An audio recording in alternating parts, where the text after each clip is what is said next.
Siapa yang tidak tahu pasar ikan luar Batang? Pasar ikan ini dibangun sejak tahun 1631 dan berada di atas laut. Namun pasar ini mengalami perubahan letak, bergeser hingga ke sebelah selatan Sungai Ciliwung. Pada abad 17 setelah berdirinya VOC, tempat ini menjadi penampungan bagi awak kapal Indonesia yang akan masuk Sunda Kelapa. Ada yang istimewa di area pasar ikan ini. Berdiri tegak sebuah masjid bersejarah bernama Masjid Luar Batang. Di dalam masjid ini terdapat sebuah makam seorang ulama bernama Al-Habib Hussein bin Abu Bakar bin Abdillah Al-Aidrus sebagai pemuka agama saat itu. Selain itu, di wilayah luar Batang juga terdapat Museum Bahari dan pemukiman warga yang sejak bertahun lamanya berdiri. Kini pemukiman yang kaya akan sejarah tersebut sudah rata dengan tanah. Hal ini merupakan bagian dari pembangunan infrastruktur kota Jakarta yang sedang digalakan orang nomor 1 DKI, Basuki Cahayapurnama atau Ahok. Berbagai penolakan pun dilontarkan warga sekitar luar Batang. Namun Ahok punya rencana untuk kota Jakarta sehingga penggusuran tidak dapat ditawar lagi. Dari sekian banyak bangunan di area luar Batang ini, hanya pemukiman warga saja yang akan digusur. Sementara Masjid Luar Batang tidak akan diganggu-gugat karena memiliki nilai sejarah bagi kota Jakarta.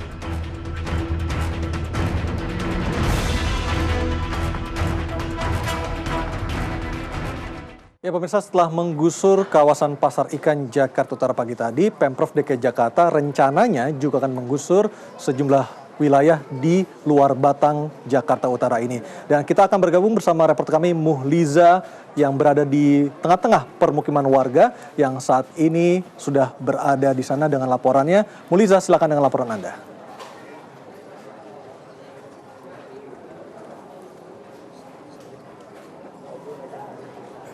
Ya, pemirsa, penggusuran di kawasan luar Batang, tepatnya di 4 rukun tetangga di RW 04, Kelurahan Penjaringan, Jakarta Utara sejak sore tadi telah selesai. 11 alat beko telah berhasil meratakan ratusan rumah warga di kawasan Pasar Ikan dan juga di perkampungan Akuarium. Dan para warga yang akan direlokasi di dua rumah susun yang telah disiapkan oleh pemerintah, yakni di rumah susun Rawabebek dan juga Marunda. Mereka mengaku enggan untuk berpindah ke rusun tersebut dikarenakan mata pencaharian mereka di sini dan sebagian dari anak mereka pun masih mengikuti ujian nasional.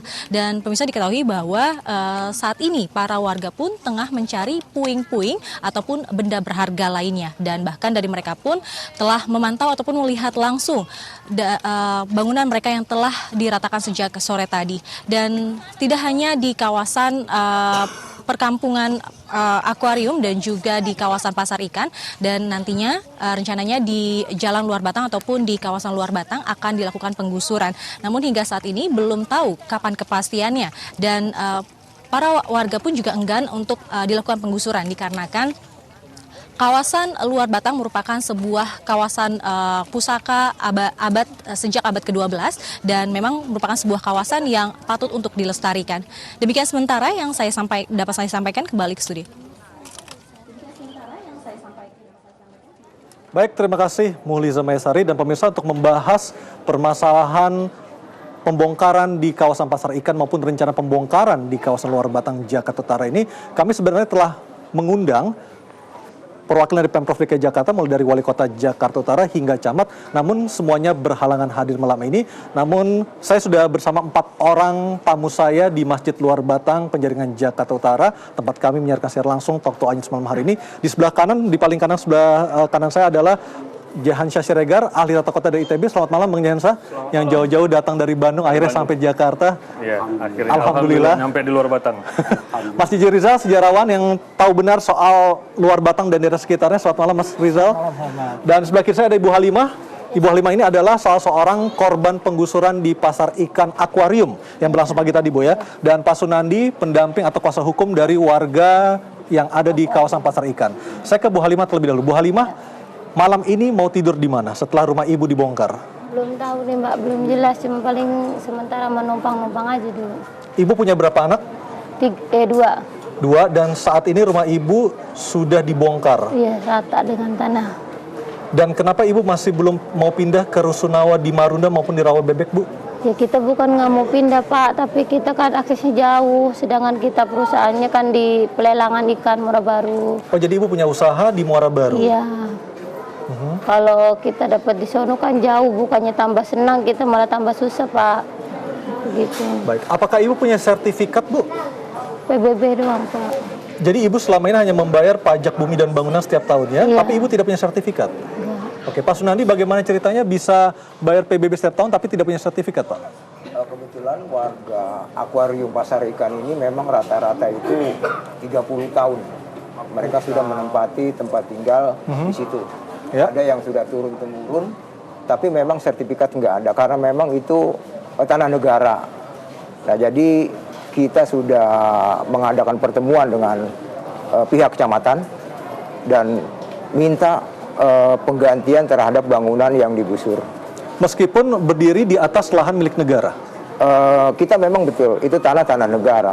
Tapi bukan berarti kita itu, negara itu menghilangkan hak-hak rakyat. Apalagi di situ kita lihat, rakyat itu di situ tinggal bukan baru sebulan 2 bulan. Mereka itu rata-rata 30 tahun.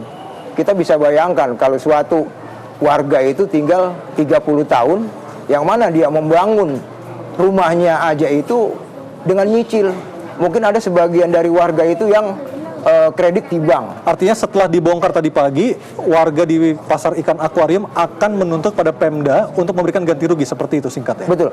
Jadi tadi pagi kita sudah melaporkan pengaduan kepada Komnas HAM untuk dan Komnas HAM setuju untuk sebagai fasilitator, yang mana nanti Komnas HAM akan memanggil Pemda DKI bermediasi dengan warga, dan nanti kita hasilnya akan kita tunggu dari tim dari Komnas HAM. Baik, Bang Jahansah, masalah pemukiman yang berdiri di atas lahan negara tidak hanya terjadi di pasar ikan, tapi juga terjadi di sejumlah tempat, bahkan di sejumlah daerah yang ada di tanah air. Bagaimana Anda melihat penggusuran yang berlangsung pagi tadi, Bang?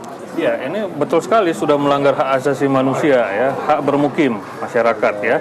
Kalau kita lihat permukiman kumuh, ya, itu adalah fenomena global terjadi di negara-negara berkembang, ya, akibat urbanisasi yang cepat, ya.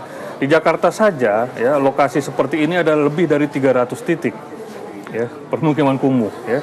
Nah, dan di seluruh kota-kota besar di Indonesia, di Medan, di Bandung, Surabaya, semua juga seperti itu. Artinya jadi ini seharusnya, bukan tertib, baik, bukan artinya masalah seharusnya ketertiban. seperti apa yang harus dilakukan oleh Pemda ketika ada permasalahan permukiman yang berdiri di atas lahan milik negara seperti yang ada di pasar ikan tadi pagi? Iya, jadi penanganannya memang benar bahwa permukiman itu harus ditata, ya, tapi penanganannya harus komprehensif, ya, dipersiapkan dulu daerah relokasinya itu mau kemana, ya, huniannya seperti apa, kemudian kegiatan ekonominya, sosialnya dipersiapkan dulu, ya, kemudian masyarakat ini juga harus diberdayakan, didampingi, ya, jadi bukan masalah bangun rumah susun lalu bisa dipindahkan begitu saja. Bu Halimah pertama kali mendapat surat peringatan untuk segera mengosongkan rumah kapan, Bu? Hari Rabu. Rabu Hari tanggal 26. Rabu tanggal berapa? 26 itu mulai SP1. SP1 akhirnya terbit SP3 dan tadi pagi dibongkar. SP2 dulu. SP2 ya, SP1, seminggu kemudian SP2, berikutnya 3 hari kemudian baru SP3. Iya. Dan setelah itu dibongkar. Dan Ibu tidak ada persiapan apa-apa untuk pindah? Tidak ada Pak, tanpa pemberitahuan apapun dari pemerintah setempat, langsung SP1 langsung. Baik, Mas Rizal, sebagai seorang yang mengerti tentang filosofi maupun budaya masyarakat tinggal di pasar ikan, apa yang bisa Anda lihat dari proses pembongkaran yang berlangsung pagi tadi?